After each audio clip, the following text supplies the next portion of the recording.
मोठी बातमी येते। गेल्या जवळपास 15 दिवस उसंत घेतलेल्या मॉन्सूनने महाराष्ट्रामध्ये जोर धरलेला आहे। काल संध्याकाळपासूनच राज्याच्या अनेक भागात मुसळधार पाऊस पडतोय।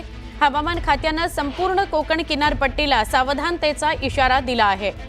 मुंबई शहर आणि उपनगरात पुढच्या 48 तासात गडगडाट, कडकडाट, मुसळधार पाऊस, अतिमुसळधार पाऊस पडण्याचा अंदाज आहे। त्याचबरोबर ठाणे, रायगड आणि पालघर जिल्ह्याला येलो अलर्ट जारी करण्यात आलाय। कोकणात विशेषतः रत्नागिरी आणि सिंधुदुर्ग जिल्ह्यात अतिवृष्टी होण्याची शक्यता वर्तवण्यात आली आहे। हवामान खात्याने या दोन्ही जिल्ह्यांना रेड अलर्ट जारी केलेला आहे।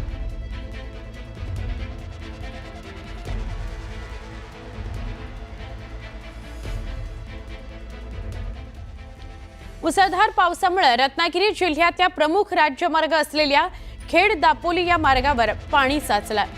खेड शहरातील एकविरा नगर परिसरात मुख्य रस्त्यावर नारंगी नदीच्या पुराचं पाणी आलं आणि वाहतूक विस्कळीत झाली।